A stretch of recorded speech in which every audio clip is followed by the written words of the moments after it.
the veterans are getting some additional compensation.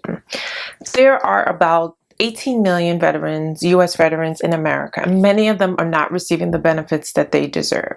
And so in an ongoing effort to support this community, there have been several expansions of the health, home loan, education, and other veterans benefits. But statistics show that many veterans are not taking advantage of the benefits available to them. And the reason for that is myriad, one of that being the application process. One of the most forgotten entitlements is that of the VA disability compensation. And it is forgotten not because veterans don't know about it, but because of the frustration with the application process. And so it just causes many veterans to just forego the benefits. There's confusion about qualification requirements, and so it just keeps veterans from receiving the benefits. VA disability compensation is a tax-free monthly payment, and if you experience a service-related condition, you're entitled to this compensation benefits. Or if you had a pre-military condition and it got worse because of the military, you are also entitled to this compensation. Before I get into this particular bill that was recently passed by the Biden administration, this is the legal code, and on this channel we discuss a wide range of legal and public policies so that you can know what's coming down the pike. Occasionally we touch on celebrity shenanigans, but only if there's a legal component that you can learn from, because let's face it, there's no shortage of negative entities both on mainstream media as well as social media. So I hope that this channel can be a hub of information, and we could sort of start a community in the comment sections and discuss the legal issues and the political issues and the solutions that are available to us. So if you like that sort of thing, please don't forget to like and subscribe and share with anyone else you think will find value. This is a growing channel, but hopefully you enjoy the content that I'm sharing with you. Also, I would like to invite you to come on a trip with me to Colombia. If you are one of the many Americans who are underinsured or have no health insurance, and so you have been unable to receive treatment, receive services, medical services, or dental services, I invite you to take the leap of faith and join me on a trip to Colombia for 2 weeks to get comprehensive medical and dental attention. Americans are one of the countries that suffer in terms of healthcare. Now, the healthcare expenditure, American healthcare is very expensive, but access to healthcare, leaves a lot to be desired. So if you're one of the many Americans that need to see a doctor, come with me to Colombia. If you need to see a dentist, if you need an implant, an average implant in the United States, just for the implant, not for leading up to the implant and the post-care, $4,000. It's not even close to that in Colombia. So if you're one of the many Americans suffering who can't chew your food, who can't smile because your teeth impact how you smile and how you present in the world and your attractiveness, come to Colombia and receive dental care at a fraction of what it would cost you in the United States. I know it's ambitious and you're scared and you're wondering whether or not they have prehistoric tools in Colombia. Au contraire, Colombia leads the world, coming in at number 22 in terms of healthcare. 40 of the hospitals in South America happen to be located in Colombia. Colombia is respected, regarded around the world as having robust, comprehensive, advanced health care. Compared to other countries, it outranks the United States and Canada. So you'll do better in Colombia than you will as an American in America in terms of access to health care and advancement of treatment, testing, all sorts of things. Again, if you're struggling with your health, you need to see a physician, come with me to Colombia. The link for the information is in the description box. Also, I'm going to do a follow-up video, a frequently asked questions video, to address some of the concerns and the questions, the repeat questions I keep receiving, so all the information can be in one place and you can refer to that. But if you have nuanced questions, individual questions, there's also an email to email me and my team, and we can address some of those questions. And even if you want to get on a Zoom call and you're reticent but you're ready and you're concerned about Colombia, we could go through all of that. I'll walk you through. If you come to Colombia, it's an organized group trip with other Americans, with a translator, so you'll always be accompanied by somebody and you won't be alone. So I really think it's a wonderful opportunity for you. And even if you just want to come to Colombia and you don't really have any healthcare issues, it's also a sightseeing trip too, because we're not just seeing doctors and dentists, we're also excursions, there'll be dance classes, be wonderful opportunities. So it's almost like a vacation, and you get to see a doctor at the same time. So if you're interested in that, the link to that is in the description box. You may be eligible for VA disability compensation if you meet the requirements that show that you have a current illness or injury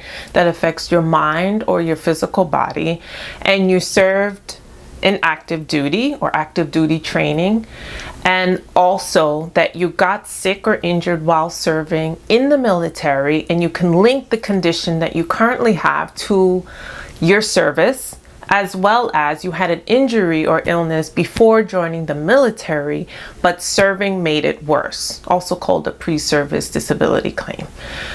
You have a disability related to your active duty service that didn't appear until you ended your service. So that will be called a post-service disability claim. There's certain presumptive conditions. For some conditions, the VA automatically assumes that your service caused this condition. And they call this, again, presumptive conditions. If you have a presumptive condition, you do not need to prove that your service caused the condition, because the military already knows that your service caused the condition. You only need to meet the service requirements. So a chronic long-lasting illness that appears 1 year after discharge, an illness caused by contact with contaminants or hazardous materials, or illness caused by your time as a POW, prisoner of war. So the military already presumes that condition, those experiences caused your condition. When you file a disability claim, you have a chance to provide evidence to support your claim. Evidence can include, but are not exclusive to, VA medical records as well as hospital records that show that you had a condition.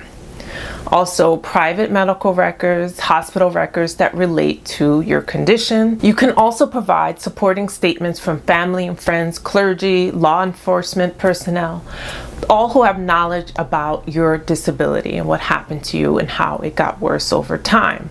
In some cases, you may need to turn in one or more additional forms to support your claim. If you need help filling out a disability claim, you can of course contact the VA regional office and speak to a counselor. There's an 800 number provided, but I don't think that's the most fruitful option for many veterans.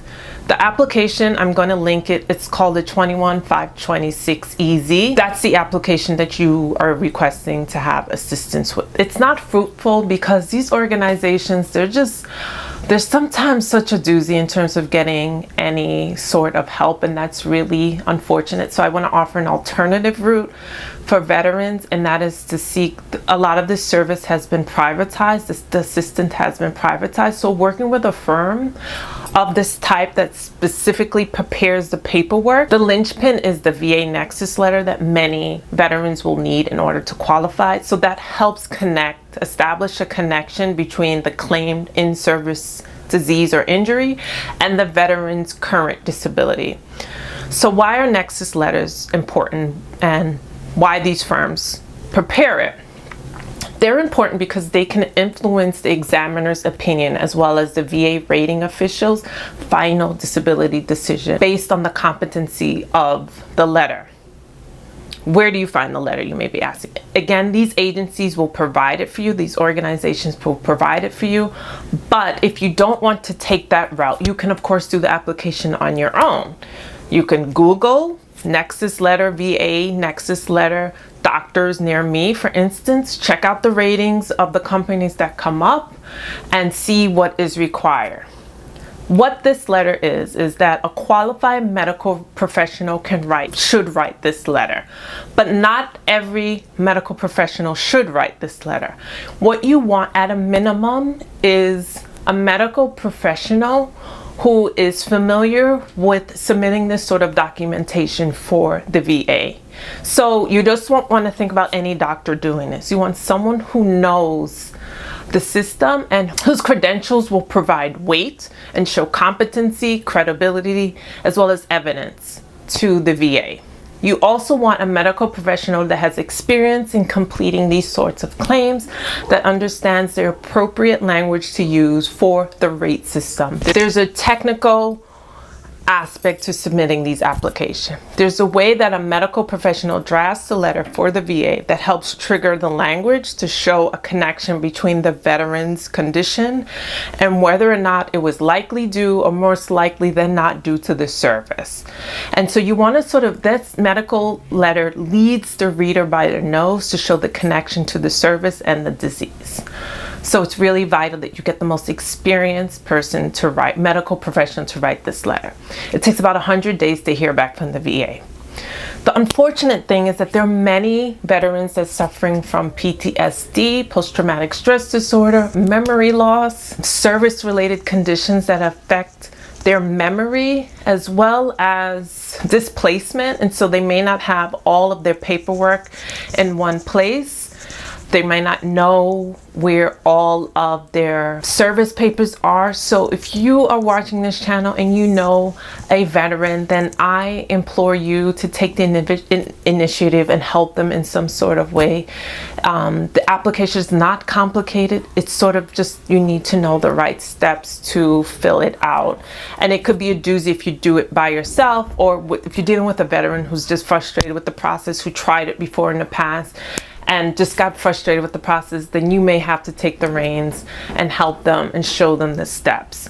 That's why I recommend using the privatized services, because they already show the veteran what the veteran is likely to receive prior to the application being submitted to Veterans Affairs. And they have a high likelihood of success in terms of getting the VA, the disability compensation benefits that he or she needs. So that is the most ideal route.